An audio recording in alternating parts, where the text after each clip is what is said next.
ఏపీలో ముఖ్యంగా అధికార పార్టీ వైసీపీలో ఆ సీట్ల విషయంలో ఆ కేటాయింపు విషయంలో కాస్త గందరగోళం ఏర్పడింది సార్. పార్టీ నాయకులు చాలా క్లియర్గా చెప్పేస్తున్నారు. అధికార పార్టీ నాయకులు మా పార్టీలో ఎక్కువ డిమాండ్ ఉంది కాబట్టి అదంతా కామన్ అని చెప్పేసి మా పార్టీ అంతర్గత వ్యవహారం అని చెప్పి, కానీ ప్రతిపక్షాలు దీన్ని టార్గెట్ చేస్తూ ఉన్నాయి. ఏదో జరగబోతోంది, అసంతృప్తి పెరిగిపోయింది, ఈ టైప్ ఆఫ్ కామెంట్స్ అన్నీ చేస్తూ ఉన్నారు. ఈ నేపథ్యంలో చాలామంది కామెంట్స్ చేస్తూ ఉన్నారు. టికెట్ రాదని తెలిసిన వాళ్ళు, టికెట్ స్థానాలని మార్చిన వాళ్ళు. స్ట్రైట్గా అడుగుతాను సార్, స్ట్రైట్గా అడుగుతాను,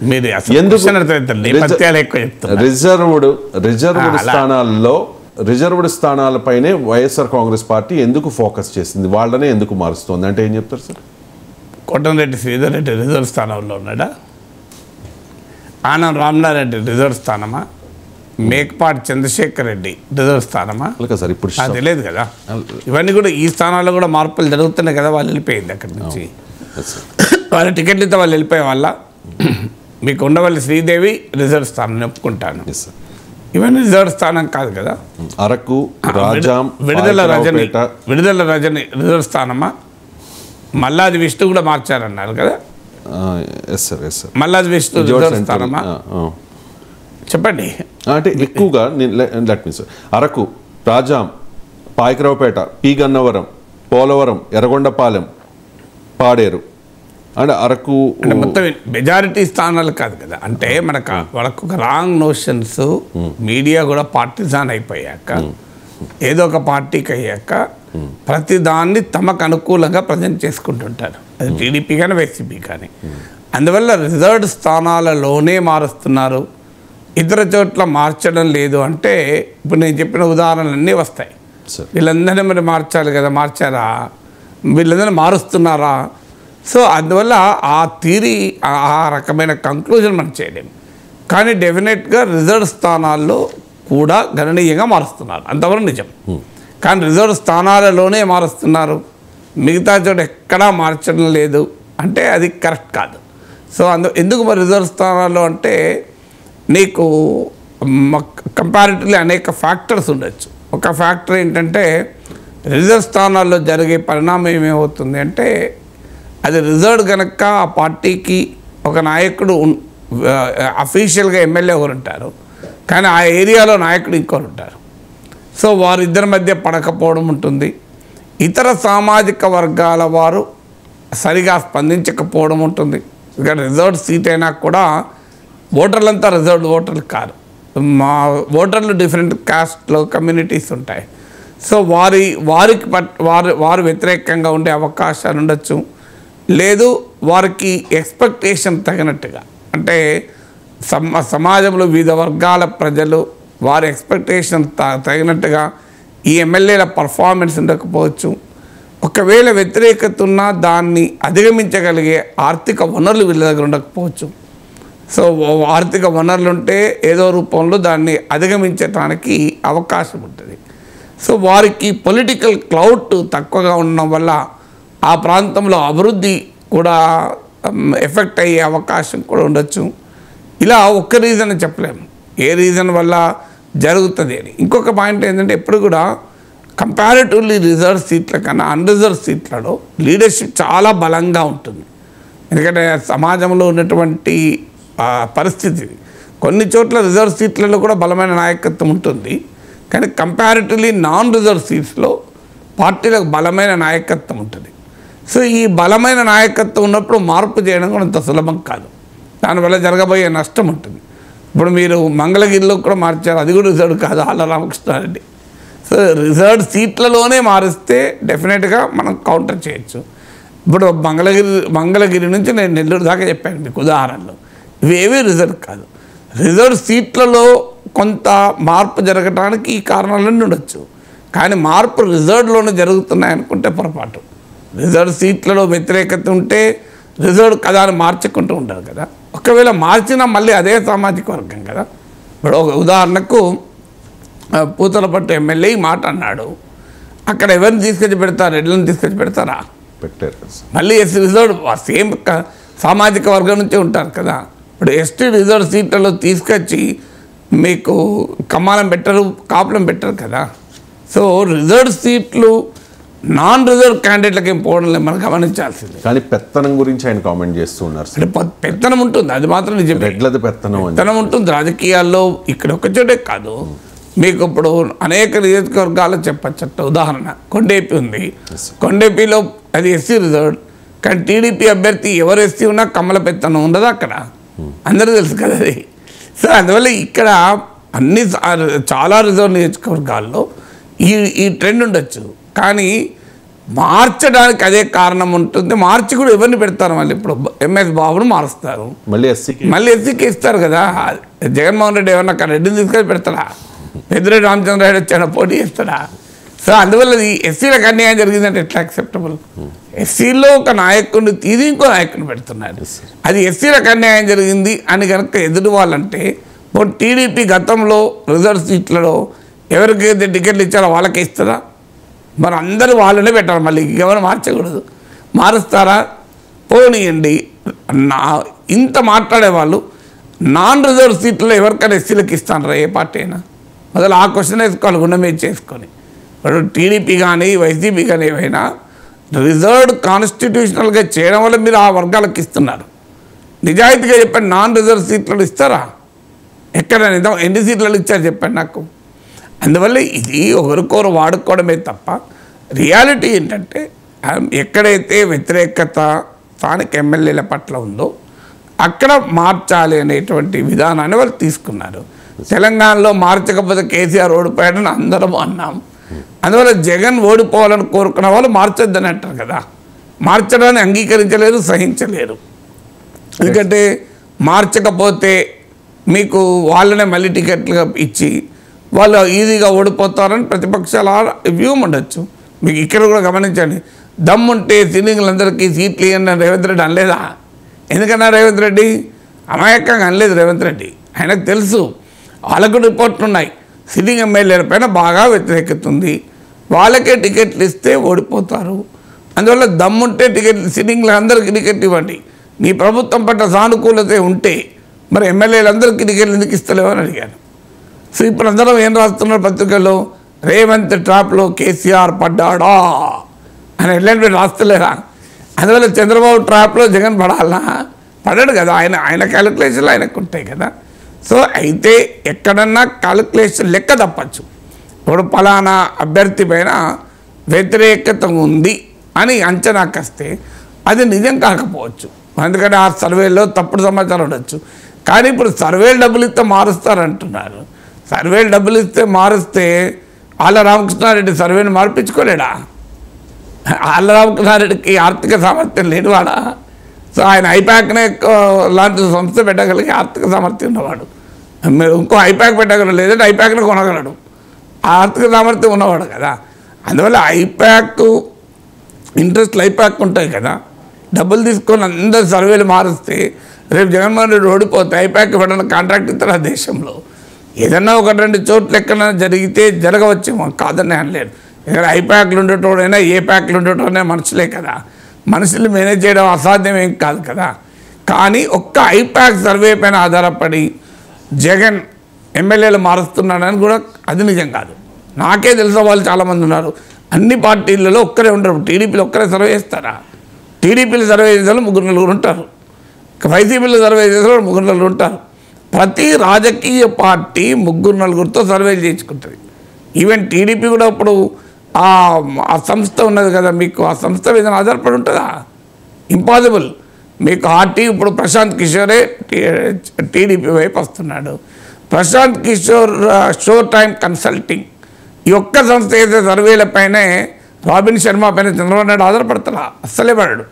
సో అదొక ఇన్పుట్ మాత్రమే. ఇంకో 2 సర్వేలు ఉంటాయి. పార్టీలో అంతర్గతంగా వచ్చే సమాచారం ఉంటుంది. టీడీపీకే రాబిన్ శర్మ కాక సర్వేలు చేసడం నాకు తెలుసు, వైసీపీకే ఐప్యాక్ కాక సర్వేలు చేసే వాళ్ళు కూడా తెలుసు. అందువల్ల 2 పార్టీలకు కూడా రకరకాల సమాచారం తెచ్చుకొని వారు ఒక నిర్ణయానికి వస్తారు. అయినా కూడా ఒకసారి వాళ్ళ అంచనాలు తప్పు ఉండొచ్చు. పలానా అభ్యర్థి వ్యతిరేకత ఉందనుకోవచ్చు, వాస్తవంగా ఉండకపోవచ్చు. దట్ ఈస్ ఆల్వేస్ పాసిబుల్ కదా. కొన్నిసార్లు వ్యతిరేకత ఉండాల్సిన అవసరం లేదు, ఇంకో వ్యక్తి పైన అనుకూలత ఉందనుకో, అప్పుడు కూడా మార్చేటువంటి అవకాశం ఉంటుంది. అందువల్ల మార్పుకు చాలా కారణాలు ఉంటాయి కదా. ఇక షర్మిల ఇప్పుడు తెలుగు రాష్ట్రాల్లో ట్రెండింగ్లో ఉన్న నేమ్ షర్మిల.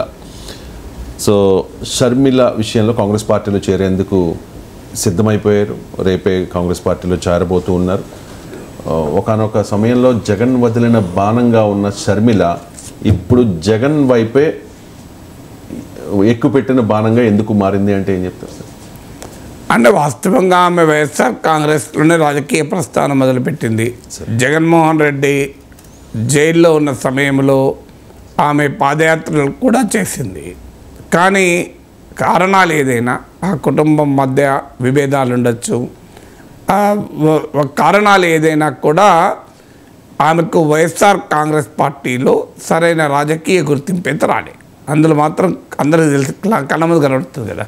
ఆమె ఏమి ఒక రాజ్యసభకి వెళ్ళలేదు, ఓ మంత్రి కాలేదు, ఎమ్మెల్యే కాలేదు, ఎంపీ కాలేదు. ఆమెకు రాజకీయ ఇంట్రెస్ట్, రాజకీయాల పట్ల ఆసక్తి ఉన్నది అనేది ఆమె అంత సుదీర్ఘ పాదయాత్ర చేయడం బట్టే మనకు అర్థమైంది.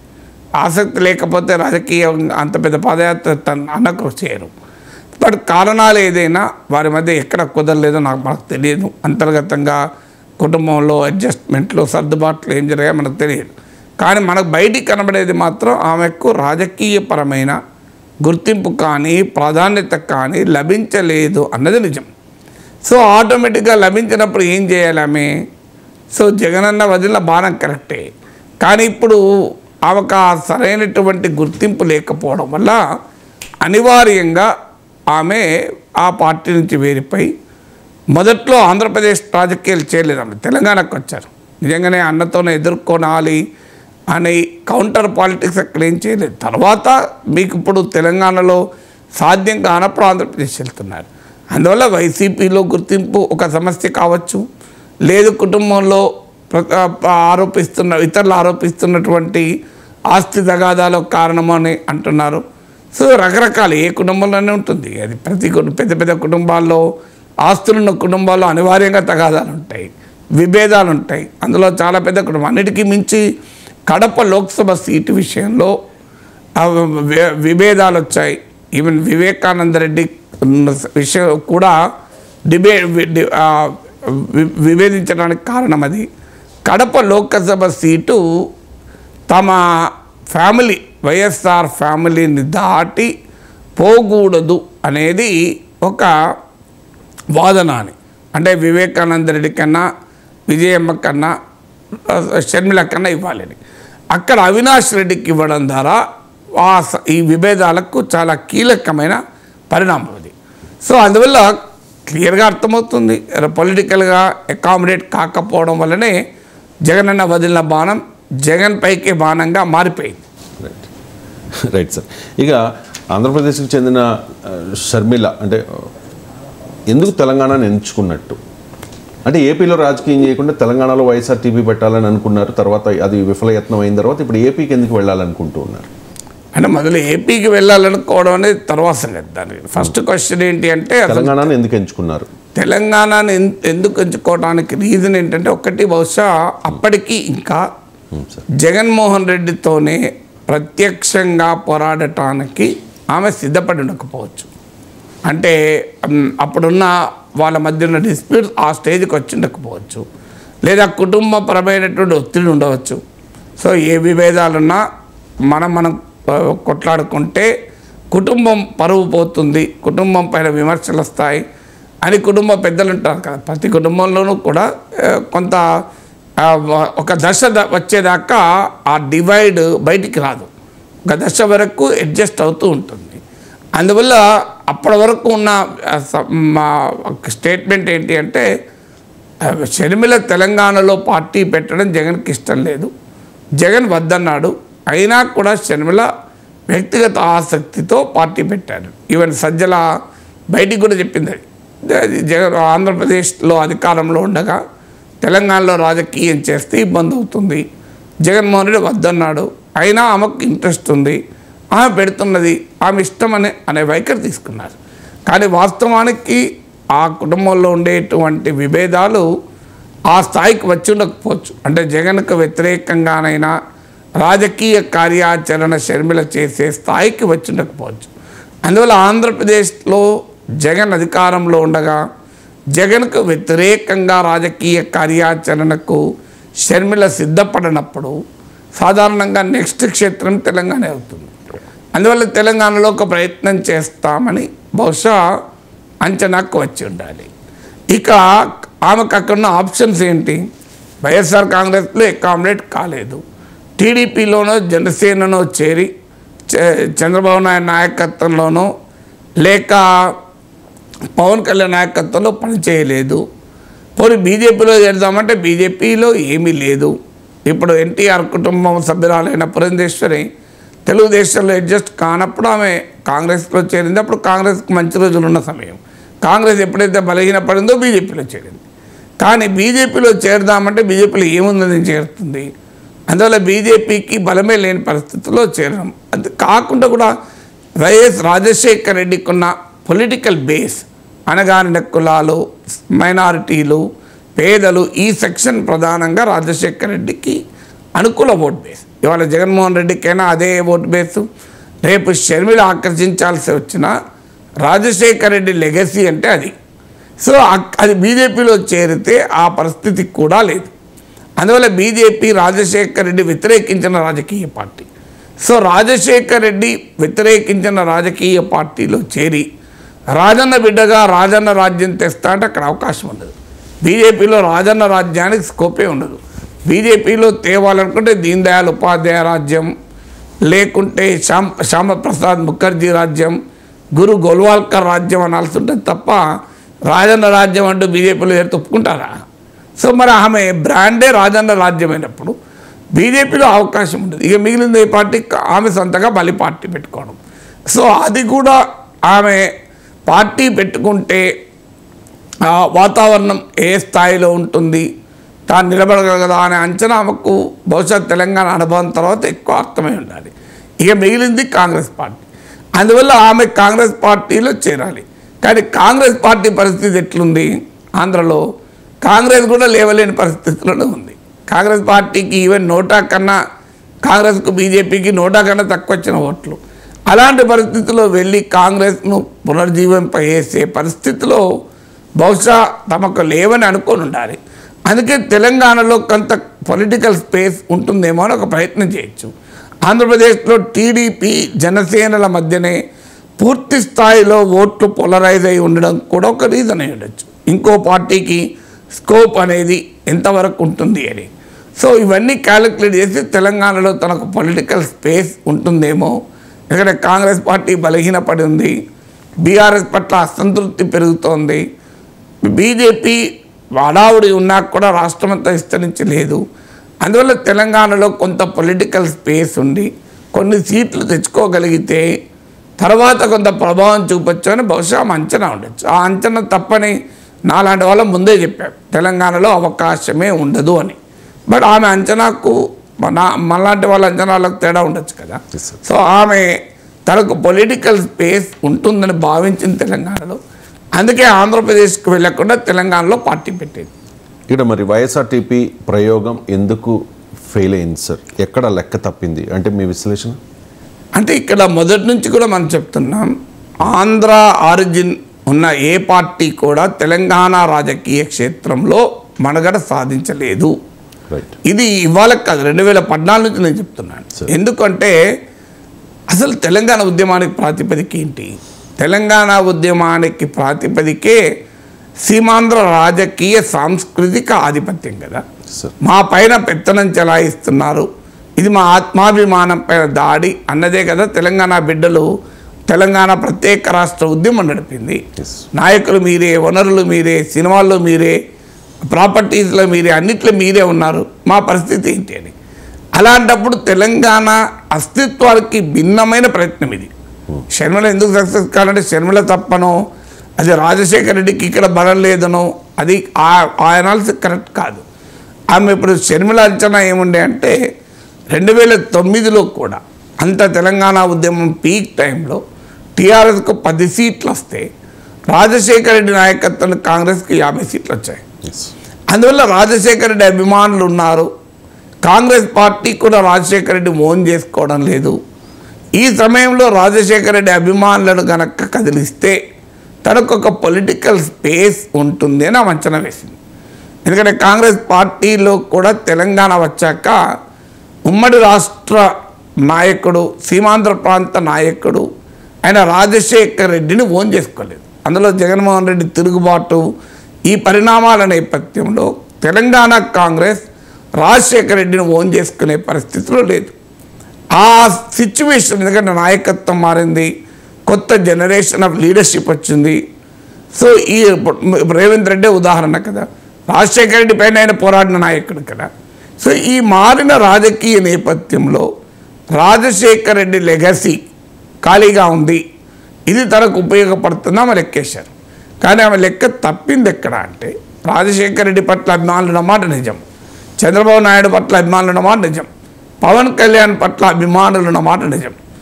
అభిమానులు ఎవరున్నా మారిన పొలిటికల్ ఈడియం అంటే ఒక స్వయం పాలన, సపరిపాలన అన్న నినాదంతో ఆత్మాభిమానమే పునాదిగా ఉద్యమం జరిగిన చోట, ఆ ప్రాతిపదికపై తెలంగాణ రాష్ట్రం ఏర్పడిన తర్వాత తెలంగాణలో సీమాంధ్ర ప్రాంత రాజకీయ నాయకులు ఇక్కడ రాజకీయ ప్రభావం చూపలేరు అన్నది 2014 నుంచి అర్థమవుతుంది. అయితే షర్మిల నేను ఇక్కడే పుట్టాను, ఇక్కడే పెరిగాను, కిరణ్ కుమార్ రెడ్డి కూడా ఇక్కడే పుట్టాను, ఇక్కడే పెరిగానని వాదించాను. ఆ మాటకైతే నారా లోకేష్ కూడా ఇక్కడే పుట్టాడు, ఇక్కడే పెరిగాడు. ఈవెన్ జగన్మోహన్ రెడ్డి కూడా హైదరాబాద్లో చదువుకున్నాడు కదా. సో అందువల్ల ఆ లాజిక్ పనిచేయదు.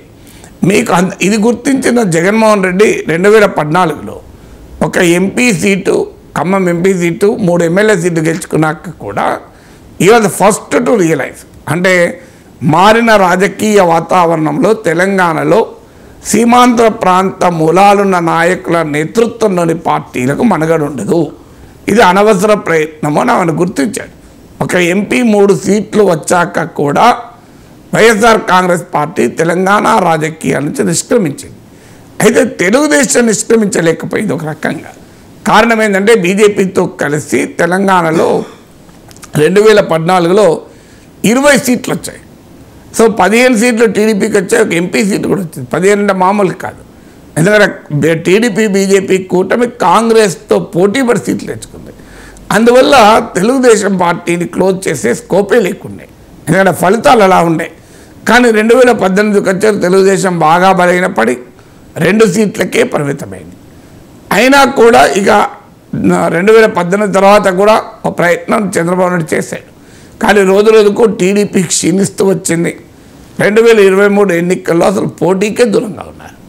సో పవన్ కళ్యాణ్ ఒక పెద్ద ప్రయత్నం చేశాడు, బీజేపీతో కలిసి 8 సీట్లలో పోటీ చేశారు. ఏం జరిగింది?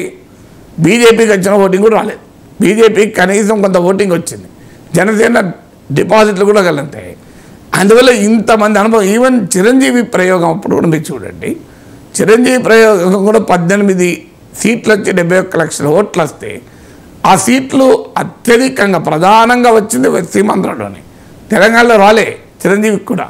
అందువల్ల చంద్రబాబు నాయుడు, చిరంజీవి, జగన్మోహన్ రెడ్డి, పవన్ కళ్యాణ్ ఈ 4 అనుభవాలకు భిన్నంగా షర్మిల అనుభవం ఉంటుందా? మరి ఆమె ఎలా అంచనా వేసిందో నాకు తెలియదు. కానీ ఇంతమంది ఉదాహరణ ఉంది కదా. ఇది ఒక్కటే కాదు, మీకు బీహార్ విభజన అయింది, బీహార్లో ఆర్జేడీ లాలూ యాదవ్, నితీష్ కుమార్లు ప్రధానం. జార్ఖండ్ విడిపోయింది, జార్ఖండ్లో లాలూ పార్టీ లేదు, నితీష్ పార్టీ లేదు. అక్కడ కాంగ్రెస్, బీజేపీ, జార్ఖండ్ ముక్తి మోర్చాల మధ్య పోటీ. అంటే బీహార్ ఉమ్మడి రాష్ట్రంలో బలమైన పార్టీలైన ఆర్జేడీ, జేడీయూలు జార్ఖండ్లో లేవు. మీకు అలాగే ఉత్తరాఖండ్లో ప్రధానంగా సమాజ్వాదీ పార్టీ డామినేట్, బీఎస్పీకి బలం ఉంది, బీజేపీకి బలం ఉంది, కాంగ్రెస్కి లేదు. విడిపోయిన ఉత్తరాఖండ్లో పోటీ కాంగ్రెస్కి, బీజేపీకి, అసలు సమాజ్వాదీ పార్టీ లేదు. మీరు ఉత్తరాఖండ్లో ఎస్పీ లేదు, జార్ఖండ్లో ఆర్జేడీ, జేడీయూ లేదు. మరి ఏం మారింది? రాజకీయం మారలేదా? సో అందువల్ల ఇక్కడ మన దగ్గరే కాదు, ఎక్కడైనా తమిళనాడు, మద్రాసు రాష్ట్రం విడిపోయి తమిళనాడు ఆంధ్ర రాష్ట్రంగా ఏర్పడింది. ఆంధ్ర రాష్ట్రంలో తమిళ రాజకీయ నాయకులు ఉన్నారా? తమిళనాడులో ఆంధ్ర రాజకీయ నాయకులు ఉన్నారా? అంటే అక్కడ భాష వేరు కనుక ఈ చర్చ రాలే, ఎందుకంటే భాష వేరు కనుక అవకాశమే లేదు. ఇక్కడ ఆంధ్ర అయినా తెలంగాణ అయినా భాష ఒకటే కనుక ఇక్కడ అవకాశం ఉందని భావించారు. కానీ భాష ఒకటే అయినా తెలంగాణ అస్తిత్వ ఉద్యమానికే మూలం అది. అందువల్ల మీరు ఎన్ని చేసినా ఎవరికి ఎంత పలుకుబడి ఉన్నా ఇక్కడ ఆంధ్రప్రదేశ్ మూలాలున్న రాజకీయ నాయకులకు తెలంగాణ గడ్డ పైన రాజకీయ అస్తిత్వం ఉండేది సమీప భవిష్యత్తులో లేదు. భవిష్యత్తులో అవుతుందా చెప్పలేము. ఇప్పుడు మరాఠా అయినటువంటి రజనీకాంత్ తమిళనాడులో మామూలు అభిమానులు ఉన్నారా? ఉన్నా కూడా ఆయన రాజకీయం చేయాలంటే మళ్ళీ వెనక్కిపోయాడు. అంటే రీసెంట్గా జనసేన ఫెయిల్యూర్కి కూడా అంటే తెలంగాణ అసెంబ్లీ ఎన్నికల్లో ఇదే కారణం సార్? అనుమానమే లేదు. తెలంగాణ అన్ని సీమాంధ్ర మూలాలున్న రాజకీయ నాయకుల నాయకత్వంలో ఉన్న పార్టీలకు తెలంగాణ రాజకీయ క్షేత్రంలో మొలవవు. అవి వృక్షాలు కావు. వాళ్ళ పట్ల అభిమానం ఉండొచ్చు. మీరు చంద్రబాబు నాయుడు అభిమానించే జనం లేరా? రాజశేఖర రెడ్డి అభిమానించే జనం లేరా? మామూలుగా ఈవెన్ పవన్ కళ్యాణ్ అభిమానించే జనం లేరా? తెలంగాణ రోడ్లపైన ఆదిలాబాద్ నుంచి ఆలంపూర్ వరకు తెలంగాణ రోడ్ల మీద చంద్రబాబు నాయుడు, పవన్ కళ్యాణ్, జగన్మోహన్ రెడ్డి నడవమనండి, ఎన్ని వేల మంది వస్తారు మీరే చూస్తారు కదా. పవన్ కళ్యాణ్ సినిమా హీరో అనుకో, పోనీ ఈవెన్ లోకేష్ నడవండి, రారా జనం చూడండి, జనం వస్తారు. ఎందుకంటే చంద్రబాబు నాయుడుకైనా, రాజశేఖర రెడ్డికైనా, జగన్మోహన్ రెడ్డికైనా, పవన్ కళ్యాణ్ ఎవరికైనా అభిమానులు ఉండొచ్చు. అభిమానులు ఉండడం వేరు, ఓట్లు పడడం వేరు. ఈ రెండింటి మధ్య చాలా తేడా ఉంది కదా. సార్, ఇక్కడ ఆంధ్రప్రదేశ్లో కాంగ్రెస్ పార్టీకి 100 కంటే తక్కువ ఓట్లు వచ్చాయి 2019లో. అలాగే ఇప్పటికీ అదే ప్రస్తుతానికి రాజకీయంగా ఫెయిల్ అయిన షర్మిల. సో వీళ్ళిద్దరు కాంబినేషన్ ఏ రకంగా ఉంటుంది సార్? అండ్ షర్మిల కాంగ్రెస్ పార్టీకి పునర్వైభవం తీసుకురాగలుగుతారా? ఇప్పుడు రాజకీయంగా ఫెయిల్ అయింది కనుకనే కాంగ్రెస్ పార్టీ ఆహ్వానించింది. కాంగ్రెస్ పార్టీ బలహీనంగా ఉంది కనుకనే షర్మిలకు అవకాశం వచ్చింది.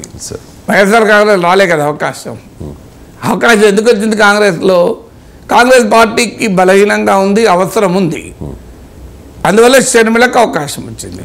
లేకపోతే అవకాశమే రాదు కదా. ఇప్పుడు తెలంగాణలో రాలే కదా అదే కాంగ్రెస్ పార్టీలో. తెలంగాణలో కాంగ్రెస్ పార్టీలోనే నిలవ చేయలే కదా. అలాగే షర్మిలకు ఇంకే పార్టీలో పోతున్నామే.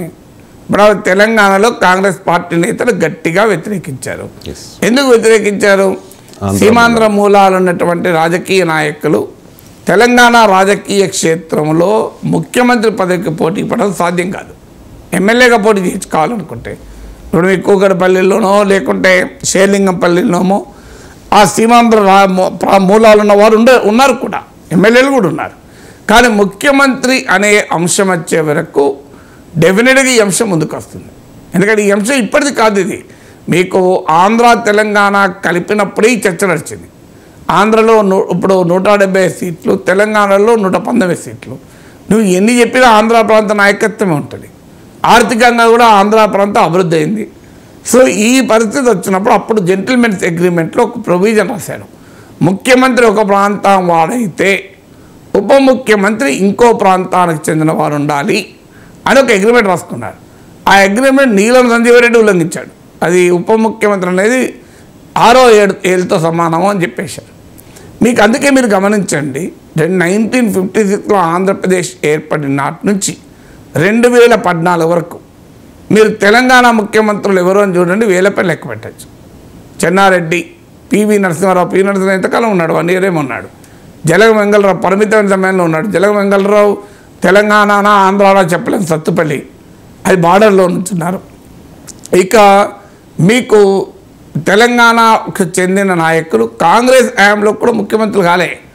ఎవరయ్యారు? రాజశేఖర రెడ్డి, కోట్ల విజయభాస్కర్ రెడ్డి, కాసు బ్రహ్మానందరెడ్డి, భవనం వెంకట్రామరెడ్డి, నెదురుమల్లి జనార్దన్ రెడ్డి, ఎంత నీలం సంజీవరెడ్డి, మీ లిస్ట్ ఉంటుంది ఇవ్వండి ఎవరున్నారు.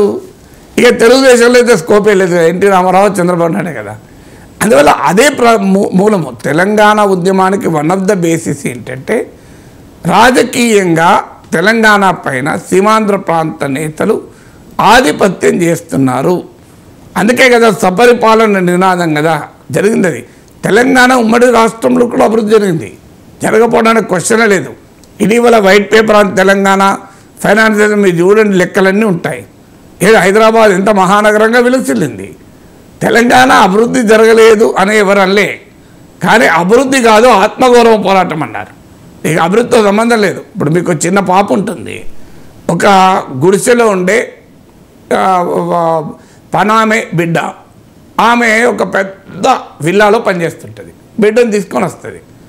ఆ పనైనాక తల్లి వెళ్ళిపోయేటప్పుడు ఆ బిడ్డను కనుక అన్నారనుకోండి, అమ్మ నీ ఇల్లు గుడిసే కదా, ఇది విల్లా కదా, ఇంత అందంగా ఉంది, సోఫాలు ఇంత బాగున్నాయి కదా, టీవీ ఇక్కడ ఉంటావా బిడ్డ అంటే ఉంటుందా బిడ్డ?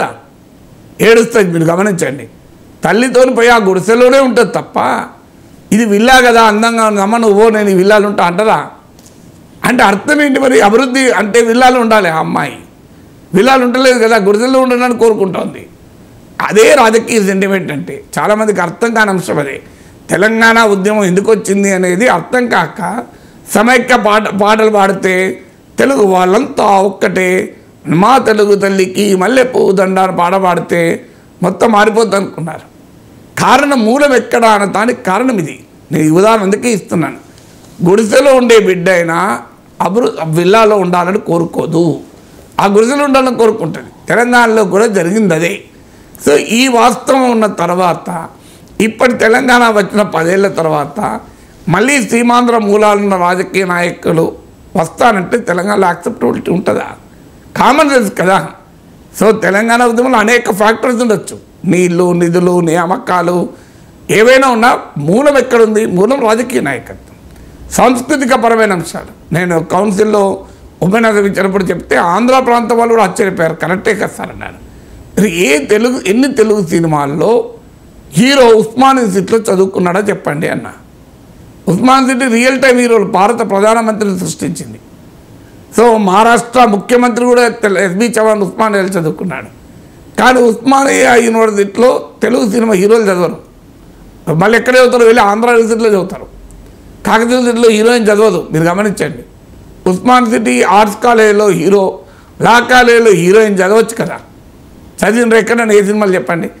మీకు తెలంగాణ పండుగ బతుకమ్మ, తెలంగాణలో ప్రతి ఆడబిడ్డ తల్లిగారింటికి వెళ్తారు. నేను చాలాసార్లు చెప్పాను, నాకు పెళ్ళై 33 ఏళ్ళు అయితే 30 ఏళ్ళు మా మేడం బతుకమ్మ పండుగ వరంగల్లోనే ఉంది. ఎందుకంటే ఎట్టి పరిస్థితుల్లో ఆడబిడ్డలు వెళ్ళిపోతారు. అంత విశిష్టమైన పండుగ ఎన్ని తెలుగు సినిమాలు ఉంది నాకు చెప్పండి. ఈ తెలంగాణ వచ్చాక ఇప్పుడు తెలంగాణ యాస మాట్లాడుతున్నారు, తెలంగాణ ప్రాంతాలు చూపెడుతున్నారు. మీరు అంతకుముందు ఎక్కడన్నా తెలుగు సినిమాలో బతుకమ్మ పండుగ ప్రధానమైన పండుగ ఎక్కడ కనబడదా? అసలు కరీంనగర్లో బస్ దిగిండే హీరో అన్న మీరు చూడండి. కాజీపేటలో రైలు దిగిండా ఎంతమంది హీరోలు? ఎవరైనా దిగితే విలన్లు దిగచ్చు. మరి ఇదే కదా అసలు మూలమే ఇక్కడ కదా. సో ఇప్పుడు కోటిలింగాల మీకు శాతవాహనంలో తొలి రాజధాని, కానీ మేము పుస్తకాల్లో నేను కోటిలింగాలకు అడ్డొడ్డున పెరిగినండి. నాకు తెలంగాణ ఉద్యమం వచ్చాక కోటిలింగాలు తెలియదు నాకే. కానీ నేను దాన్ని కనకనగరం అమరావతి గురించి చదువుకున్నాను, ద్రాక్షారామం గురించి చదువుకున్నాను, కోటిలింగంలో తెలియదు. పుస్తకాల్లో కూడా మీకు కొమరంభీం గురించి నాకు తెలియదు. నేను అల్లూరు సీతారామరాజు గురించి చదువుకున్నాను, కొమరంభీం గురించి చదువుకోలే. జోడేఘాట్ మా పక్కనే, మేము బెల్లంపల్లి ఉన్న వాళ్ళం, ఆసిఫాబాద్ పక్కన జోడేఘాట్. 20 ఏళ్ళు బెల్లంపల్లి ఉన్నాను. అంటే నేను ఉన్న ఊరికి 20-30 కిలోమీటర్లు ఉంటుందేమో. కానీ జోడేఘాట్కి అయినాడు వెళ్ళలే, జోడేఘాట్ తెలియదు, కొమరంభీం తెలియదు. అంటే ఇది కదా తెలంగాణ అస్తిత్వానికి మూలమైంది. నా కొమరంభీంకు గుర్తింపు లేదు ఉమ్మడి రాష్ట్రంలో, నా కోటిలింగాలకు గుర్తింపు లేదు ఉమ్మడి రాష్ట్రంలో.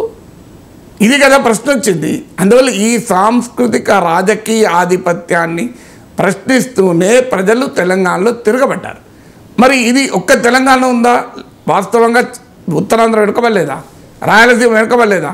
సినిమాలలో రాయలసీమ అంతా రౌడీలిజము, రక్తపాతము, ఫ్యాక్షనిస్ట్గా చూపెడతారు.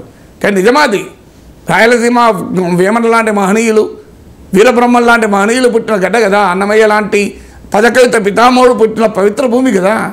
అందులంతా మనకు వీరసింహారెడ్డి, ఇంద్రసిన్నారెడ్డి అంతా ఫ్యాక్షనిస్ట్లో ఉంటారు, రక్తం తాగే వాళ్ళంతా. అంటే రాయలసీమ పట్ల కూడా తప్పుగా చూపెడుతున్నారు. కానీ అక్కడ ఎందుకు రాలేదు, ఇక్కడ ఎందుకు వచ్చిందంటే ఇక్కడ 1956కు ముందు 8 ఏళ్ళు వేరే రాష్ట్రం ఉండే. 48లో హైదరాబాద్ రాష్ట్రం ఏర్పడితే 56 వరకు తెలంగాణ వేరు, ఆంధ్ర వేరు. 53లో ఆంధ్ర ఏర్పడ్డది. అంటే 8 సంవత్సరాలు విడిగా ఒక రాష్ట్రంగా ఉన్న ప్రాంతం కనుక మళ్ళీ ఆంధ్ర ప్రాంతంతో కలిపినప్పుడు రాజకీయ సామాజిక ఆధిపత్యము, సాంస్కృతిక ఆధిపత్యాన్నే తెలంగాణ ప్రజలు వ్యతిరేకించారు. మనం ఇది డెమోక్రటిక్గా చూడాలి. ఇప్పుడు ఉత్తరాంధ్ర ఇప్పటికీ మనకు ఉత్తరాంధ్ర ఆర్థికంగా వెనుకబడ్డది, ఒక వైజాగ్ మినహా. ఉత్తరాంధ్ర గొప్పతనం ఏంటి? ఘంటసాల, సుశీల లాంటి గాన గంధర్వులు, గాన కోకిలలు పుట్టిన గడ్డ అది. మహాకవి శ్రీశ్రీ లాంటి విప్లవ కవిత్వము, దేవులపల్లి కృష్ణశాస్త్రి లాంటి భావ కవిత్వము విరసిల్లినటువంటి ప్రాంతం అది. మీ నారాయణమూర్తి సినిమాలో పాట ఉంది, ఉత్తరాంధ్ర ఎమ్మ ఉత్తరాంధ్ర అంటుంది. వాళ్ళు చూడండి, గిడుగు, గురజాడ, తెన్నేటి విశ్వనాథం నుంచి మొదలుకొని తేజేశ్వరరావు తెగించి పోరాట గడ్డ అది. మరి అది ఏమైంది? ఉత్తరాంధ్ర ఎందుకు వెనుకబడ్డది? సో మనకు కొన్ని ప్రాంతాలు వెనుకబడ్డా కూడా తెలంగాణలో జరిగింది ఏంటంటే, అంతకుముందు రాష్ట్రం ఉండడం వల్ల, అంతకుముందు స్వరాష్ట్రంగా తెలంగాణ తనకు తాను పాలించుకోవడం వల్ల ఈ సామాజిక సాంస్కృతిక రాజకీయ ఆధిపత్యాన్ని అంగీకరించలేదు. ఇది గమనించిన తర్వాత నీకు ఇప్పుడు తెలంగాణ వచ్చిన 10 ఏళ్ల తర్వాత ఇంకా చంద్రబాబు నాయుడు నాయకత్వంలో తెలుగుదేశం, జగన్మోహన్ రెడ్డి నాయకత్వంలో వైఎస్ఆర్ కాంగ్రెస్, మీకు పవన్ కళ్యాణ్ నాయకత్వంలో జనసేన, షర్మిల నాయకత్వంలో వైఎస్ఆర్ టీపీలు ఉండవు అంటుంది మీకు అర్థమవుతుంది. ఎందుకు ఉండవు అంటానికి ప్రాతిపదిక మూలాలది కదా. చాలా డీటెయిల్డ్గా వివరించారు సార్, ఎందుకు ఇక్కడ యాక్సెప్ట్ చేయట్లేదు అనే దాని మీద. ఇక్కడ ఆంధ్రప్రదేశ్లో షర్మిల రాక తర్వాత, కాంగ్రెస్ పార్టీలో చేరిక తర్వాత ఎటువంటి రాజకీయ పునరేకీకరణ చూడబోతూ ఉన్నాం సార్? వైసీపీకి ఎగెనెస్ట్గా మొత్తం ఈ పార్టీలన్నీ జట్టు కట్టే అవకాశం కనిపిస్తుందా? కాంగ్రెస్, జనసేన, టీడీపీ, కమ్యూనిస్టులు వీళ్ళందరూ అంటే మొదలు తేలాల్సింది బీజేపీ. ఎందుకంటే చంద్రబాబు నాయుడుకు బీజేపీ పైన ప్రేమ, తెలుగుదేశానికి. ఎందుకంటే మోడీ అధికారంలో ఉన్నాడు, మళ్ళీ అధికారంలోకి వస్తాన్న వార్తలు వస్తున్నాయి కనుక కేంద్ర ప్రభుత్వములో ఉన్న మోడీతో, జగన్తో ఏకకాలంలో చంద్రబాబు నాయుడు పెట్టుకోదలుచుకోలేదు. సో మోడీతో పెట్టుకుంటే అందరికీ తెలిసి ఏమవుతుంది అని. సో మోడీతో పెట్టుకుంటే ఈడీ వస్తుంది, సిబిఐ వస్తుంది, ఐటీ వస్తుంది. అందువల్ల మోడీతో, జగన్తో ఏకకాలంలో ఘర్షణ పడదలుచుకోలేదు. ఇది మొదటి కారణం. రెండవ కారణం ఏంటి అంటే, మోడీ సహకారం ఉండదా అన్న ఆశ. 2014 తర్వాత ఆ ప్రయత్నం జరిగినా మోడీ సహకరించలే. అంటే జగన్ పైన చర్యలకు ఎక్కడా మోడీ సహకరించలే. సో ఇప్పటికైనా ఎంతో కొంత సహకరించకపోతాడా అనే నమ్మకం. ఈ 2 కారణాల రీత్యా తప్ప మరే కారణము లేదు. ఎందుకంటే కాంగ్రెస్ పైన ఆంధ్ర ప్రాంతంలో ఎంత కోపం ఉందో మీకు బీజేపీ పట్ల కూడా అంతే కోపం ఉంది, అంతకన్నా ఎక్కువ కోపం ఉంది. ఎందుకంటే కాంగ్రెస్ రాష్ట్రాన్ని విభజించింది, కానీ బీజేపీ రాష్ట్ర విభజనకు కారణమవడమే కాకుండా రాష్ట్ర విభజన సమయంలో కాంగ్రెస్ ప్రభుత్వం ఇచ్చిన హామీలను కూడా బీజేపీ అమలు చేయలేదు. ప్రత్యేక హోదా కానీ, విభజన హామీలు కానీ. అందువల్ల కాంగ్రెస్ పార్టీ పైన ఒక అంశానికి కోపం ఉంటే బీజేపీ పైన 2 అంశాలకు కోపం ఉంది. అయినా బీజేపీని పట్టుకొని ఎందుకు వేలాడుతున్నట్టు తెలుగుదేశము అంటే ఎందుకు ఈ భాష వాడుతున్నా అంటే జీవీ నరసరావు వాడాడు, నేను కాదు. మాతో పొత్తుకు వెంపార్లాడుతోంది టీడీపీని. వెంపార్లాడుతోందన్నా వేలాడుతోందన్నా పెద్ద ఈక్వల్ పదాల సినానిమ్సే. సో అందువల్ల కారణం ఏంటి అంటే మోడీతో పెట్టుకోదలుచుకోక అంటే ఆ పరిణామాల వల్ల ఇప్పుడు బీజేపీ ఇంకా తెలుసుకోలేదు. బీజేపీ కనుక టీడీపీ, జనసేనతో కలిస్తే, కాంగ్రెస్ కలిస్తే స్కోపే ఉండదు కదా. ఏ కూటమిలో కూడా, అది రాష్ట్రంలో కానీ దేశంలో కానీ, 2 పరస్పరం పోరాడుతున్న జాతీయ పార్టీ అయిన బీజేపీ, కాంగ్రెస్లో ఉండటానికి స్కోప్ లేదు. అదే కదా తెలంగాణలో జరిగింది. తెలంగాణలో బీఆర్ఎస్ ఏమన్నది? కాంగ్రెస్ బీజేపీ ఒక్కటే అన్నది. ఓవైసీ అదే పాడవాడాడు, కాంగ్రెస్ బీజేపీ ఒకటే అని నమ్మరు కనుక రేవంత్ రెడ్డి బీజేపీ ఒకటే అన్నారు. ఆర్ఎస్ఎస్ నేపథ్యము ఇవన్నీ చెప్పారు కదా. ఏం తెలంగాణ ప్రజలు అంగీకరించరా? ఎందుకంటే it makes no sense. Congress BJP ఒకటి ఎట్లా అవుతాయి? అందువల్ల బీఆర్ఎస్ నేతలు ఎంత గట్టిగా మాట్లాడినా జనం దాన్ని ఒప్పుకోలేదు. ఎందుకంటే that is not at all possible. Congress బీజేపీలు కలిస్తే స్కోపే ఉండదు. అందుకే బీఆర్ఎస్ బీజేపీ గెలిచిందంటే జనం నమ్మారు తప్ప బీజేపీ కాంగ్రెస్ కలిసిందంటే జనం నమ్మలేదు కదా. అప్పుడు నమ్మలేదు, ఇప్పుడు నమ్మలేదు, లోక్సభ ఎన్నికల్లో నమ్మరు. అది వేస్ట్ ప్రయత్నం. అందువల్ల ఆంధ్రలో కూడా బీజేపీ ఉండే కూటమిలో కాంగ్రెస్ ఉండదు. అప్పుడు అందువల్ల మొదలు బీజేపీ తేలాలి. బీజేపీ ఉండనప్పుడు టీడీపీ, జనసేన, కాంగ్రెస్, వామపక్షాలు కలిసి అవకాశాన్ని కొట్టిపారలేము. ఇక్కడ ఇప్పుడు షర్మిల నాయకత్వంలో కాంగ్రెస్ వచ్చాక కాంగ్రెస్లో కొంత కదలిక ఉంటుంది, గుర్తింపు వస్తుంది అనే భావన కూడా ఉండొచ్చు. షర్మిల లోకేష్కి క్రిస్మస్ గిఫ్ట్ పంపడం ఈ పాసిబిలిటీకి ఒక ఇండికేషన్. లేకపోతే ఎన్నడూ పంపదు, ఇప్పుడేదో పంపుతారు. క్రిస్మస్ ఇవాళ మొదటిసారి రాలే కదా. సో లోకేష్ రాజకీయాల్లో కొత్తగా రాలేదు కదా. సో అందువల్ల క్లియర్ ఇండికేషన్ మనకు కనబడుతుంది అక్కడ. సో అయితే అప్పుడు కూడా మరి కలుస్తారా? Still it's a $1 billion question. ఎందుకంటే షర్మిల నాయకత్వంలో కాంగ్రెస్ ఎన్ని సీట్లు అడుగుతుంది?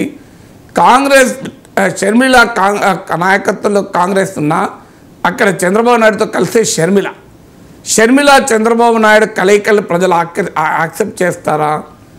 జగన్మోహన్ రెడ్డి వెనకాల ఉన్న పొలిటికల్ బేస్ తన వైపు తిప్పుకోవాలని చూస్తున్న షర్మిల చంద్రబాబు నాయుడుతో కలిసిన మరుక్షణాన ఆ అవకాశం కోల్పోతుందా? ఎందుకంటే వైఎస్ఆర్ కాంగ్రెస్ పార్టీ వెనకాల ఉన్న రాజశేఖర రెడ్డి అభిమానులు చంద్రబాబు నాయుడుతో కలిసిన షర్మిల యాక్సెప్ట్ చేస్తారా? కాంగ్రెస్తో కలిసిన ఎన్టీఆర్ బిడ్డల్ని యాక్సెప్ట్ చేయలేక తెలుగుదేశం అభిమానులు, ఎన్టీఆర్ అభిమానులు మన కలందరి అనుభవం ఉంది కదా. అందువల్ల విడిగా పోటీ చేస్తే వ్యూహాత్మకంగా ఉపయోగపడుతుంది. షర్మిల వేరుగా పోటీ చేస్తే వైసీపీ ఓటు ఎంతో కొంత చీలిస్తే అప్పుడు జగన్కు కాగలిగే నష్టం జరుగుతుంది. ఇలాంటి వ్యూహాత్మక లెక్కలన్నీ వేసుకున్నాక ఒక నిర్ణయానికి వస్తారు. అందువల్ల ఇప్పటికిప్పుడే మనము కంక్లూజన్ రాలేము. స్టిల్ పొలిటికల్ డెవలప్మెంట్స్ ఫార్మేటివ్ స్టేజ్లో మాత్రమే ఉన్నాయి. రైట్ సార్, జనసేనతో పొత్తు విషయంలో అధిష్టానానిదే నిర్ణయం అంటూ ఉన్నారు పురంధేశ్వరి. మరోవైపు కిషన్ రెడ్డి చాలా క్లియర్గా చెప్పేస్తూ ఉన్నారు సార్, జనసేనతో లోక్సభ ఎన్నికల్లో తెలంగాణలో పొత్తు ఉండదు అని చెప్పేసి. సో తెలంగాణలో జనసేనతో పొత్తు పెట్టుకుని నష్టపోయామనే భావన భారతీయ జనతా పార్టీ నాయకుల్లో ఉందని అనుకోవాలా? జిహెచ్ఎంసీలో లేదు, లోక్సభ ఎన్నికల్లో ఉండదు, మధ్య అసెంబ్లీ ఎన్నికల్లో ఉంది. అంటే బీజేపీ నష్టపోయిందని అనుకోరు జనసేనతో పొత్తు పెట్టుకొని. బీజేపీకి ఒకవేళ జనసేనతో పొత్తు పెట్టుకోకపోతే 30 సీట్లు వచ్చేదా? సో జనసేనతో పొత్తు పెట్టుకొని బీజేపీ నష్టపోవడానికి అనే ప్రాతిపదిక ఏం చెప్పాను నాకు. సో బీజేపీ ఇప్పుడు ఏం భారీగా గెలిచిందా? సో 1 నుంచి 8 సీట్లు వచ్చాయి, 7% ఓట్లు, మీకు 14% ఓట్లు వచ్చాయి. అందువల్ల బీజేపీ ఏం నష్టపోలేదు జనసేనకు. ఎందుకంటే 8 సీట్లలో అభ్యర్థుల్ని వెతుక్కోవాల్సిన పని తప్పింది. సో జనసేన వాళ్ళు పోటీ చేశారు, కానీ డెఫినెట్గా ఓటింగ్ పర్సెంటేజ్ కొంత పెరిగేది. అందులో అనుమానం జనసేన వల్ల పెరిగింది, జనసేన వల్ల పెరగలే. జనసేన కాక అక్కడ బీజేపీ పోటీ చేస్తే డెఫినెట్గా ఎక్కువ ఓటింగ్ వచ్చేది. జనసేనకు వచ్చిన ఓటింగ్తో పోలిస్తే బీజేపీ అభ్యర్థులు ఉంటే డెఫినెట్గా ఓటింగ్ వచ్చేది. అదే సార్, మనం నష్టపోవడమే అంటారు కదా. అదేంత ఒక 1-2% ఓటింగ్ పర్సెంటేజ్, సీట్లు నష్టపోవడం. సీట్లు కాదు సార్, ఓటు పర్సెంటేజ్లో 14% ఓటింగ్ 15% ఓటింగ్ ఏం తేడా? 8 సీట్లలో బీజేపీ పోటీ చేసింది అనుకుందాం, బీజేపీకి ఎక్కువ ఓట్లు వస్తాయి. ఎంత అయితే 14%, 14.5 అవుతుంది. 1474 కాదు, 1424 కూడా కాదు మ్యాథమెటిక్స్లో. సో 119 నియోజకవర్గాల్లో 111లో బీజేపీ చేసింది, 8 సీట్లలో జనసేన చేసింది. ఆ 8లో కూడా 111 సీట్లలో పోటీ చేసి 14% ఓటింగ్ వచ్చింది. ఆ 8 సీట్లలో కూడా బీజేపీ పోటీ చేస్తే ఇంకొద్దిగా ఓటింగ్ పెరుగుతుంది. అంటే ఓటింగ్ పర్సెంటేజ్ 14.5 అయితే 14.6 అవుతుంది, 15 అయితే 15 కన్నా మించి దాటదు కదా. అందువల్ల దానివల్ల నష్టపోయింది ఎక్కడ? ఓటింగ్ పర్సెంటేజ్, సీట్లు అయితే నష్టపోయే కదా. ఇక తాను గెలుస్తామనుకున్న సీట్లు బీజేపీ పోటీ చేసింది, తాము గెలవననుకున్న సీట్లే జనసేనకి ఇచ్చింది. ఇక జనసేన నష్టపోయిందా? జనసేనకు నష్టపోయిందని అనుకోను. అంతకన్నా జనసేన బలం లేదు, పాయింట్ అది. అందువల్ల బీజేపీ జనసేనలు కలవడం వల్ల తెలంగాణలో బీజేపీ నష్టపోలేదు, జనసేన నష్టపోలేదు. మరి ఎందుకు ఇప్పుడు పొత్తుంటుంది అంటే ఇద్దరికీ లాభం జరగలేదు కనుక. పోలేదు అనే పాయింట్ పైన పొత్తులుండవు, లాభం ఉంటుందా అనే దానిపైన పొత్తులుంటాయి. నష్టం కాదు కదా కోరుకునేది. అందువల్ల నష్టం బీజేపీకి కలగలేదు, జనసేనకు కలగలేదు. అది let us be very clear. ఎందుకంటే పవన్ కళ్యాణ్తో కలిసినంత మాత్రాన తెలంగాణ సెంటిమెంట్ వచ్చి బీజేపీని దెబ్బతీయలే. చంద్రబాబు నాయుడుతో కలవడం వల్ల కాంగ్రెస్కి నష్టం జరిగింది. కారణం BJP was not in reckoning.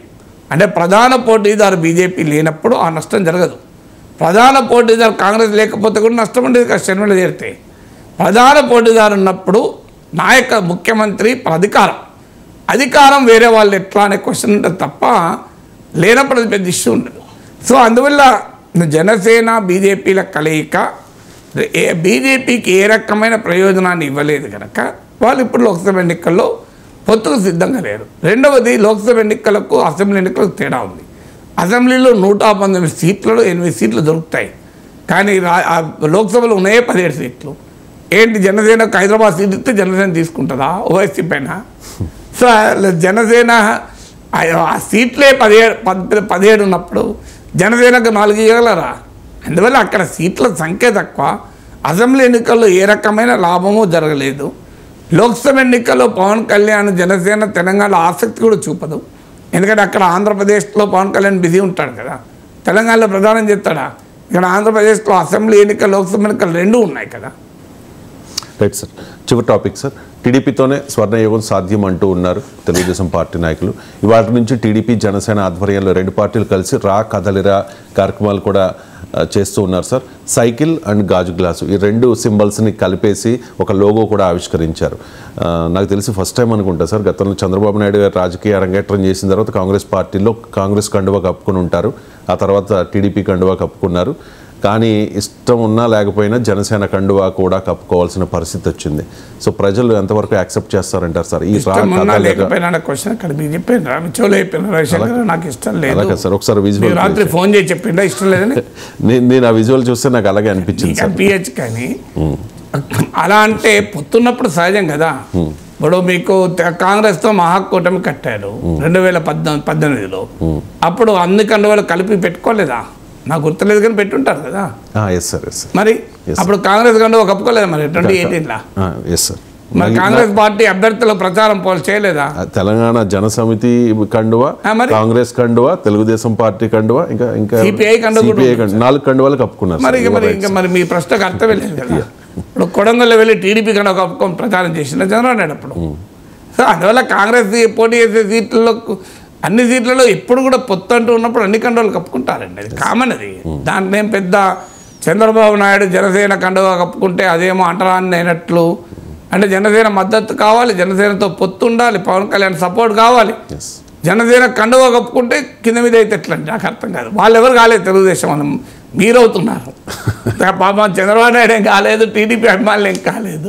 అందువల్ల నాకు అర్థం కాదు రవిశంకర్కి ఏంటి అభ్యంతరం, వాళ్ళకి లేదు. నాకు ఏం అభ్యంతరం లేదు సార్. వైసీపీ సోషల్ మీడియా దీన్ని విపరీతంగా ట్రోల్ చేస్తుంది సార్. ట్రోల్ చేసేది ఆయన ఇబ్బంది పడుతూ జెండా కండువా కప్పుకున్నారు, ఇబ్బంది పడుతూ. అది ఆ ఎవరి ఇంటర్ప్రిటేషన్ వాళ్ళు, ఎవరికి నచ్చినట్టు వాళ్ళు అన్వయించుకుంటారు. ఎవరి ఇంటర్ప్రిటేషన్ వాళ్ళు, అది రకరకాల మంది రకరకాలుగా ఇంటర్ప్రిట్ చేయొచ్చు. కానీ ఫండమెంటల్ పాయింట్ ఏంటంటే జనసేనతో పొత్తును టీడీపీ కోరుకుంటోంది. టీడీపీ జనసేన పొత్తు నాయకుల స్థాయిలోనే పొత్తు కాదు, అది ఓటర్ల స్థాయిలో పొత్తు, కార్యకర్తల స్థాయి పొత్తు కూడా కాదు. నేను చెప్పేది మీకు, ఎందుకంటే నేను వట్టిగా చెప్పడం లేదు. అనేక సర్వేలు చూశాను నేను. టీడీపీ ఓటు జనసేనకు, జనసేన ఓటు టీడీపీకి పొత్తుల్లో ఉన్న చోట ఎక్కడా జరగనంతగా ట్రాన్స్ఫర్ అవుతుంది. సాధారణంగా టీడీపీ ఓటు పొత్తుల్లో 2 పార్టీలు ఉన్నప్పుడు 90% ఓటు 80% ఓటు ఎక్కడ ట్రాన్స్ఫర్ కాదు. కానీ ఇప్పుడు జనసేన టీడీపీల మధ్య ఓటు ట్రాన్స్ఫర్ వివిధ సర్వేల ప్రకారం ఎక్కడా 80% కన్నా తక్కువ లేదు. మ్యాక్సిమం అయితే 70% తక్కువ ఎక్కువ లేదు. చాలా చోట్ల 90% అబౌవ్ ఉంది. అంటే జనసేనకు ఓటు వేస్తామన్న వాళ్ళు టీడీపీకి రెడీగా ఉన్నారు ఓటు వేస్తానికి, టీడీపీకి ఓటు వేస్తామన్న వాళ్ళు జనసేన రెడీగా ఉన్నారు. అంటే జగన్ మీద ఉన్న వ్యతిరేకత, జగన్ పైన ఉన్న వ్యతిరేకత కారణం కావచ్చు. 2 పార్టీలు ఆ రకంగా ట్యూన్ అయ్యాయి. ఇప్పుడు 2 పార్టీల నాయకత్వం ఆ రకమైన ఫ్రెండ్షిప్ను బిల్డ్ చేస్తాయి. ఇప్పుడు పవన్ కళ్యాణ్ అతి సంక్లిష్టమైన సమయంలో రాజమండ్రి సెంట్రల్ జైలుకి వెళ్ళి టీడీపీకి మద్దతు ఇచ్చాడు. సహజంగానే తెలుగుదేశం అభిమానులకు ఆ గ్రాటిట్యూడ్ ఉంటుంది. సో మా నాయకుడు జైల్లో ఉండగా, మా పార్టీ ఇబ్బందుల్లో ఉండగా పవన్ కళ్యాణ్ అండగా నిలిచాడు అని. పవన్ కళ్యాణ్ పట్ల కూడా ఆ రకమైన గౌరవాన్ని టీడీపీ నాయకత్వం చూపెట్టింది. మనమే చదివాం కదా, పవన్ కళ్యాణ్ ఇంటికి వెళ్ళి మాట్లాడిన చంద్రబాబు నాయుడు అని. సో ఎక్కడా తగ్గించలేదు. చంద్రబాబు నాయుడు పొలిటికల్ స్టేచరు చాలా పెద్దది కదా. పవన్ కళ్యాణ్తో పోలిస్తే డెఫినెట్గా చంద్రబాబు నాయుడు పొలిటికల్ స్టేజ్ పెద్దది, చాలా పెద్ద. ఆయన 14 ఏళ్ళు ముఖ్యమంత్రిగా, 10 ఏళ్ళు ప్రతిపక్ష నేతగా, జాతీయ రాజకీయాల్లో యునైటెడ్ ఫ్రంట్ కన్వీనర్గా, వాజ్పేయి ప్రభుత్వ ఏర్పడడానికి మూలంగా, ఇలా అనేక ఫ్యాక్టర్స్ ఉన్నాయి కదా. చంద్రబాబు నాయుడుకి వాళ్ళ ఓట్లు రాలేదు, సీట్లు రాలేదు కనుక ఆయన పొలిటికల్ స్టేజ్ని మనం తగ్గించకూడదు. ఇప్పుడు కేసీఆర్ గెలవలేదు కనుక కేసీఆర్ పొలిటికల్ స్టేజ్ తగ్గిద్దామా? ఎప్పుడు కూడా మనం we should have that sense of proportion. So అయినా కూడా ఆ రాజకీయ పార్టీల్లో సీనియారిటీలు ఇవన్నీ ప్రాతిపదిక కాదు. నేను ఒక పార్టీ నాయకుడు, ఆయన ఒక పార్టీ నాయకుడు, 2 పార్టీలు కలవాలనుకున్నప్పుడు ఆ ఈక్వల్ ప్లాట్ఫామ్ మీద ఉండాలి అనే పద్ధతిలో తెలుగుదేశం కూడా వ్యవహరిస్తుంది. అందువల్ల తెలుగుదేశం జనసేనల పొత్తు జెండాలు కప్పుకోవడం అనే దశ దాటిపోయింది. Right sir. అంటే ప్రస్తుతానికి ఉన్న సర్వే ప్రకారం అంటే జనసేన పార్టీకి తెలుగుదేశం పార్టీ సముచిత స్థానం ఇవ్వబోతోందన్న ప్రచారం నేపథ్యంలో అటువంటి అంటే ఓట్ ట్రాన్స్ఫర్ ఉంటుందని సర్వేల్లో తేలి ఉండవచ్చు సార్. రేపన్న రోజు ఒకవేళ కాంగ్రెస్ పార్టీ తెలుగుదేశం పార్టీ జనసేన పార్టీకి సముచిత స్థానం ఇవ్వకపోతే, గౌరవప్రదమైన పొత్తు కాదు అని చెప్పి జనసేన సైనికులు అనుకుంటే అప్పుడు ఇది మారే అవకాశం? ఆంధ్రప్రదేశ్లో తుఫాన్ వచ్చి ఎన్నికలు జరగకపోతే, భూకంపం వచ్చి ఎన్నికలు జరగకపోతే, ఇప్పుడు కప్పుకున్న కండవాళ్ళు ఏం కావాలంటే మళ్ళీ కప్పుకుంటారు. ఎందుకని క్వశ్చన్ అది? ఇది జరగకపోతే, అది జరగకపోతే, ఇది జరగతే, అది జరిగితే, ఇదేం ప్రశ్నలు అండి? ప్రశ్నలకు జరుగుతున్న వాటిపైన విశ్లేషిస్తారు. అది జరిగితే, ఇది జరగకపోతే సక్సెస్ఫుల్ గా ఓట్ ట్రాన్స్ఫర్ ఇప్పుడు హైపోథెటికల్ కదా. అంటే మీరు క్లియర్ గా చెప్తున్నారు సార్, వచ్చే టీడీపీ జనసేన మధ్య ఓట్ ట్రాన్స్ఫర్ జరుగుతుంది. అంటే వైసీపీకి ఇప్పుడు సీట్లు ఇవ్వకపోతే పవన్ కళ్యాణ్కి ఒకటే సీట్ ఇస్తాడంటే అన్నాడు, ఆ సీట్ ఒకటే సీట్ లేని, ఏ ప్రాతిపదిక లేని ఊహాగానాలపైన ప్రశ్నలకు నాగేశ్వర్ సమాధానం చెప్పాడు. రైట్ సార్, అది జరిగిన తర్వాత ఖచ్చితంగా మిమ్మల్ని చాలా అనుభవం కూడా జరిగింది, అయినా కూడా మళ్ళీ మీరు అడుగుతుంటారు. రైట్ సార్, అంటే ఒకవేళ చూద్దాం సార్ నెక్స్ట్. అదే ఒకవేళ భూకంపం వస్తే ఏం జరుగుతుందో చూద్దాం. ఒకవేళ తుఫాన్ వచ్చి ఎన్నికలు రద్దు అయితే, ఒకవేళ భారతదేశంలో మిలిటరీ తిరుగుబాటు నియంతృత్వం వస్తే, రైట్ సార్, అసలు ప్రజాస్వామ్యమే రద్దు అయితే ఏం చేద్దాం? ఒకవేళ కలియుగం ఎండై ప్రళయం వస్తే రైట్ సార్ ఏం చేద్దాం అన్నట్టు ఉంటుందండి ఇదంతా. ఒకవేళ ఏంటండి? ఒకవేళ ఏంటి? ఇప్పుడు ఉన్న వాతావరణాన్ని విశ్లేషిస్తాం, జరగడానికి సూచనలు కనబడుతున్న వాతావరణాన్ని విశ్లేషిస్తాం. ఏది లేని దాన్ని విశ్లేషించామని ఒకవేళ అంటే నేనేమన్నా స్టోరీ రైట్ అన్నా? ఖచ్చితంగా సీట్ల పంపకం అయిన తర్వాత ఖచ్చితంగా మాట్లాడతాను. సీట్ల పంపకం అయిన తర్వాత కాదు, కనీసం మొదలైన తర్వాత మాట్లాడచ్చు. మొదలైన తర్వాత ఏమీ లేనప్పుడు మాట్లాడితే స్టోరీ రైటర్ అవుతాడు, జర్నలిస్ట్ కాడు. రైట్ సార్, అంటే రైట్ సార్, మీతో నేను ఆర్గ్యూ చేయలేను. ఐఎమ్ సారీ సార్, మిమ్మల్ని ఇబ్బంది పెట్టుంటే. నాకేం ఇబ్బంది లేదు, నేను ముందు చెప్తాను, లైవ్లో అడిగితే లైవ్లోనే సమాధానం చెప్తాను. రైట్ సార్, ఇంకా చాలా ప్రశ్నలు ఉన్నాయి, నేను అడగట్లేదు, సందర్భం వచ్చినప్పుడు ఖచ్చితంగా అడుగుతాను సార్, లైవ్లోనే అడుగుతాను. రైట్ సార్, ఖమ్మంలో బీఆర్ఎస్ ఓటమికి టీడీపీ అంటే తెలుగుదేశం పార్టీ కాంగ్రెస్కి పని చేయడమే కారణం అంటూ మంత్రి తుమ్మల కామెంట్ చేశారు సార్. మంత్రి తుమ్మల తెలుగుదేశం పార్టీ పార్లమెంట్ ఏదో ఆఫీస్కి వెళ్ళి, అక్కడికి తెలుగుదేశం పార్టీ ఆఫీస్కి వెళ్ళి అక్కడ కండువా కప్పుకుని, తెలుగుదేశం పార్టీ కండువా కప్పుకుని చేసిన బయట ఒకసారి మీకు వినిపిస్తాను, ఒకసారి ప్లే చేయండి. ఆ బయట నాకు తెలుసండి, మీకు తెలుసు sir. I'm sorry, I mean ప్రేక్షకులకు సార్. రైట్, నేను చాలా నియోజకవర్గాల్లో పర్యటించినప్పుడు కూడా మన వాటి ముందుండి తెలంగాణ ఎన్నికలు నడిపించారంటే ఆశ్చర్యంగా. మొన్న ఎన్నికల్లో కాంగ్రెస్ పార్టీకి సహకరించిన మీ అందరికీ ధన్యవాదాలు తెలియజేయాలని కోరపాటి గారు కానీ, హరీష్ గారు కానీ, మీరందరూ ఆ రోజు నన్ను పిలిపించి నేను సంపూర్ణ సహకారం ఇస్తామని చెప్పాను. అంత పెద్ద మనసులో నేను ఇచ్చినటువంటి సహకారానికి ఎప్పుడు కూడా మీకు రుణపడి ఉంటానని చెప్పి కూడా విజ్ఞప్తి చేస్తూ, మీరు మొన్న తెలంగాణ రాష్ట్ర ఎన్నికల్లో తెలుగుదేశం పార్టీ కార్యకర్తలు ఎంత ఉత్సాహంగా, నేను చాలా నియోజకవర్గాల్లో పర్యటించినప్పుడు కూడా మన వాటి ముందుండి తెలంగాణ ఎన్నికలు నడిపించారంటే ఆశ్చర్యంగా. మొన్న ఎన్నికల్లో కాంగ్రెస్ పార్టీకి సహకరించిన మీ అందరికీ ధన్యవాదాలు తెలియజేయాలని కోరపాటి గారు కానీ, హరీష్ గారు కానీ, మీరందరూ ఆ రోజు నన్ను. రైట్, గాంధీ భవన్లో టీడీపీ జెండాలు కనిపించినాయి సార్. ఎన్నికలకు ముందు కూడా తుమ్మలు ఎటువంటి కామెంట్స్ చేశారు, ఇప్పుడు కూడా గెలిచిన తర్వాత కూడా, మంత్రి అయిన తర్వాత కూడా అదే కామెంట్స్ చేస్తూ ఉన్నారు. గాంధీ భవన్లో తెలుగుదేశం జెండాలు కనిపించడానికి రకరకాల కారణాలు ఉన్నాయిలేండి, అది విశ్లేషణ చేయడం అనవసరం. రైట్ సార్, కానీ ఖమ్మం జిల్లాలో అందరికీ తెలుసు కదా, తుమ్మల తెలుగుదేశం పార్టీలో ఉన్న నాయకుడు, ఆయన ఫాలోయింగ్ అంతా టీడీపీ ఫాలోయింగ్. సో అక్కడ తెలుగుదేశం తెలంగాణ ఎన్నికల్లో పోటీ చేయలేదు. తెలంగాణ ఎన్నికల్లో పోటీ చేయనప్పుడు ఆ పార్టీ మద్దతు అన్ని పార్టీలు కోరుకుంటాయి.